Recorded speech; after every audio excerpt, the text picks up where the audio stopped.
Life after high school has been a continuation of transformation after transformation.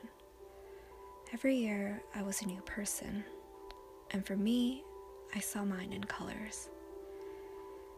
At 18, I was a girl living inside her own little fairy tale. It was sparkly and it was pink. Along the way, I realized that this dreamy world I'd created on my own had to eventually come to an end.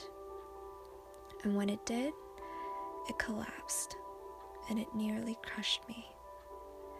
I fell really hard, but I think I managed to get up after I realized that it was time for me to write a new story.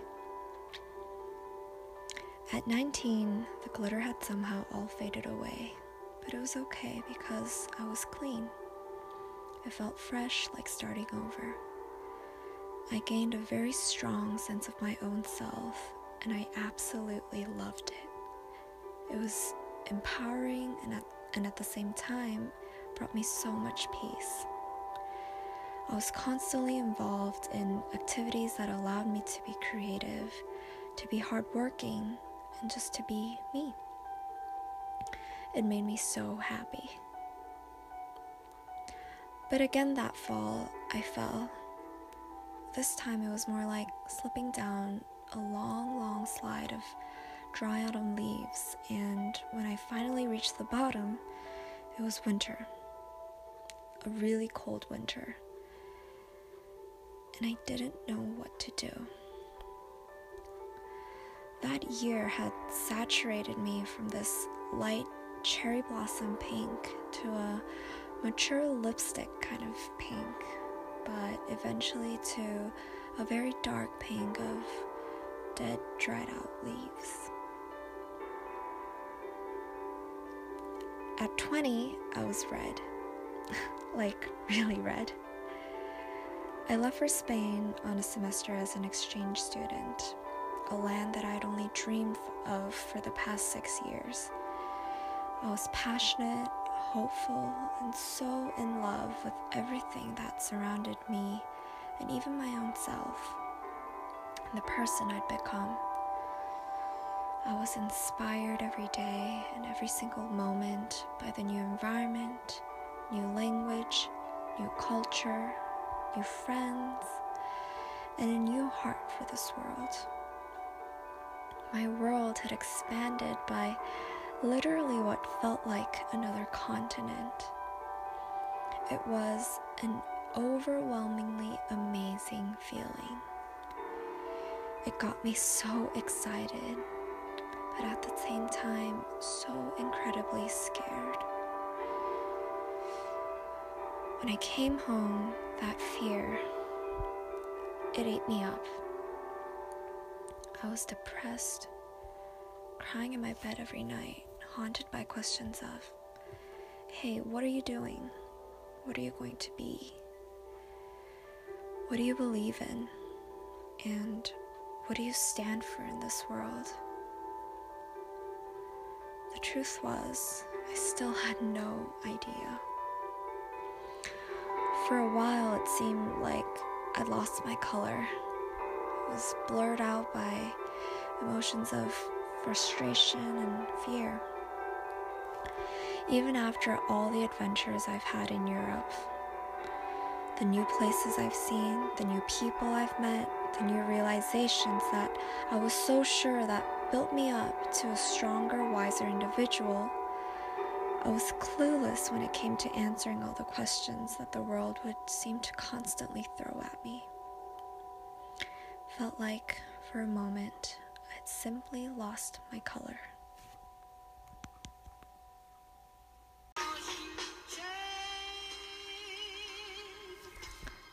Now, 6 months have passed, and at age 21, I see myself as blue.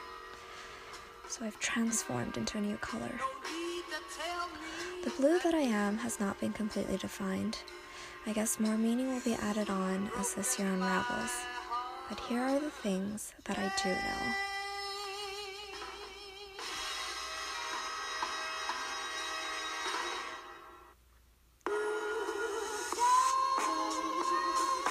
First, the color of the sky, which reminds me to keep flying with my wings of creativity.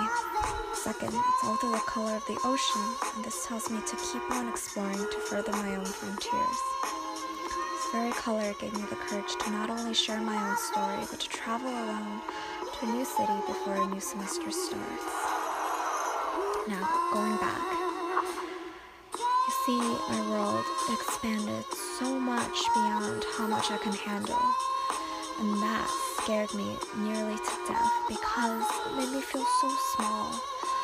Just this tiny human being in this big, giant world. I took a break to recover, to regain a sense of myself, and hopefully redefine what this world would now mean for me, and vice versa.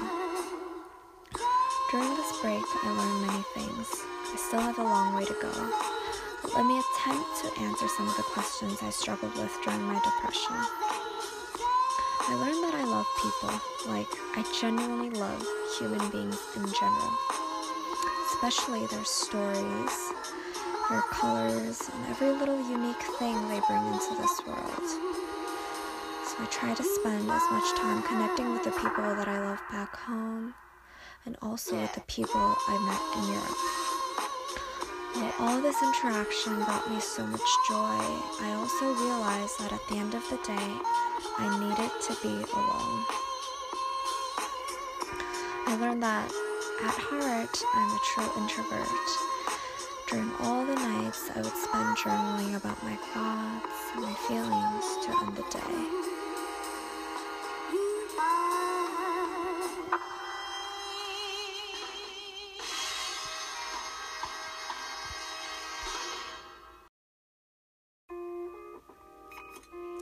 With every tragic event that happened in 2016 regarding our country's national politics, new leaders in the international stage, and events in my own personal realm of life, I learned that not all things in this world are pretty. It made me cry and feel so hopeless.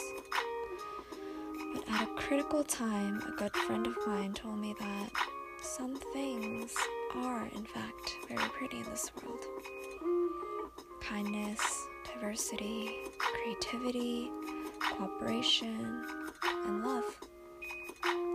She made me appreciate and value the beautiful things in life and told me to hold on to them during hard times to never lose hope. Most importantly, I realized that I want to live a creative life. I want to be creative more than ever before, because when I am my happiest. At the same time, I know that pursuing this path will not be easy. Not everyone's going to support you, and people will laugh at you for the decisions that you make.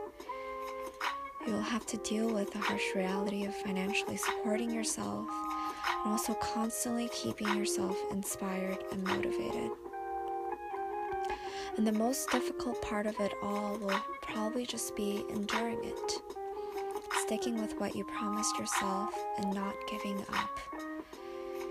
In a society where we are bombarded with so many people, events, and ideas that will continue pushing and pulling us in a million directions, it's so easy to lose your own track and just follow the crowd. But maybe, just maybe, I feel like if I stick with mine for 1 year, 2 years, and 5 years, and 10 years, I think I'll be able to create something so incredibly wonderful that I can entirely call my own.